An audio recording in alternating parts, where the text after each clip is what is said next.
Welcome to today's Explainer. We are diving right into a heavy but absolutely crucial topic, unpacking the history, mechanics, and deeply human realities of American slavery. We're basing this directly on historical records and data.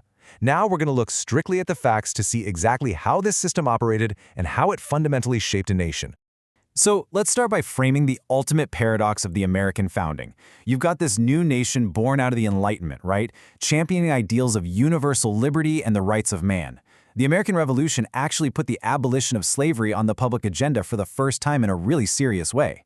Yet, many of the nation's founders were themselves plantation owners who utilized enslaved labor. When they drafted the laws of the new nation, they ultimately protected the right to own human property, institutionalizing a racial caste system that had been developing since the colonial period. To really wrap our heads around the staggering scale of what we're examining, think about this. By the year 1860, right on the eve of the Civil War, there were 4 million enslaved people living in the American South. To put that into perspective, demographers calculate that roughly 4 out of every 5 enslaved people who ever lived in the United States were born in or imported during the 19th century. We are talking about a massive, self-sustaining population that formed the literal backbone of the Southern economy. Because this is such a sprawling subject, here is our roadmap for today. We're going to cover founding a slave nation, the business of slavery, justifying the unjustifiable, the brutal reality, and finally, the fight for freedom.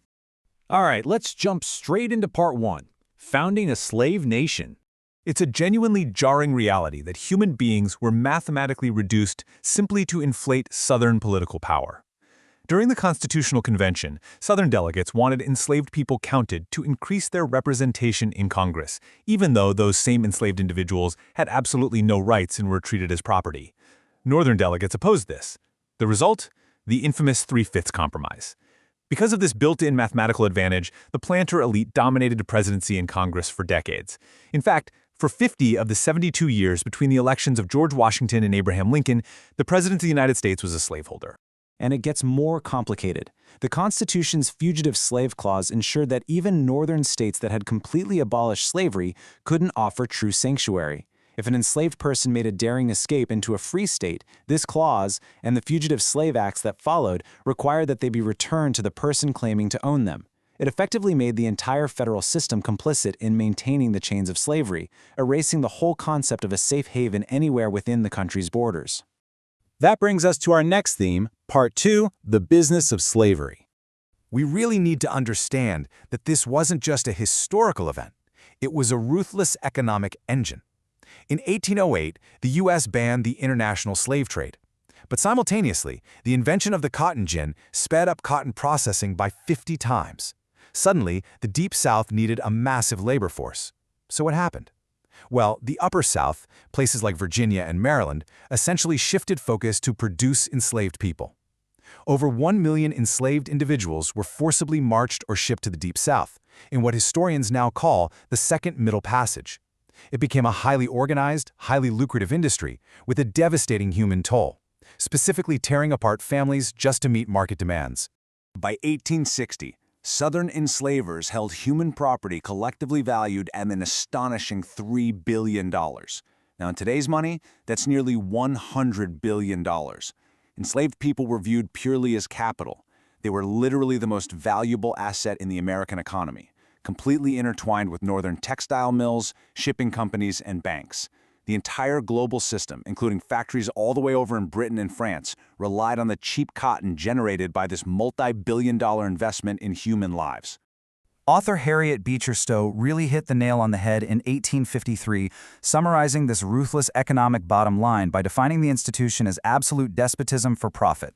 She pointed out that slavery wasn't some sort of apprenticeship, it wasn't guardianship, and it definitely wasn't designed for the well-being of the enslaved. Every legal code and every strike of the whip had one single overriding goal: maximizing the profit and the security of the master. So, how do you defend an economy like that? Let's move to part 3, justifying the unjustifiable. Over just a few decades, we see a really stark evolution in pro-slavery arguments. They move from reluctant acceptance to aggressive endorsement. Back in 1820, Thomas Jefferson described slavery as a necessary evil. He famously wrote that it was like holding a wolf by the ear. You didn't like it, but you couldn't safely let it go either. But as those cotton profits exploded, the rhetoric totally changed. By 1837, Senator John C. Calhoun declared slavery wasn't an evil at all, but a positive good. He argued that African Americans were somehow better off enslaved, completely dismissing their humanity just to protect an economic golden goose. This kind of defense was bolstered by ideas like Senator James Henry Hammond's mudsill theory. Hammond argued that every great civilization actually requires a mudsill, a foundational, lower class forced to do all the menial, backbreaking work so the elites could pursue art, science, and progress. And to back this up, they relied on deeply flawed pseudoscience. Doctors like Samuel Cartwright actually invented fictitious mental illnesses. He claimed drapetomania was a literal disease that caused enslaved people to want to run away, and his prescribed cure? Whipping. Which leads us to our next section, Part 4, the brutal reality. Now, we have to transition from those macroeconomics to the harrowing daily realities faced by the enslaved. The stark facts show that bodies were commodified for labor, reproduction, and even medical experimentation. Physical violence was just the standard management tool. Quotas for picking cotton were strictly enforced, sometimes resulting in a lash of the whip for every single pound a worker fell short. Reproductive exploitation was systemic. Enslaved women faced constant threats of sexual violence, and forced breeding farms treated humans like livestock. Perhaps most chillingly, enslaved bodies were commodified in medicine, used for experimental surgeries without pain relief. In some documented cases, their skin was even tanned for leather and their bones sold for profit.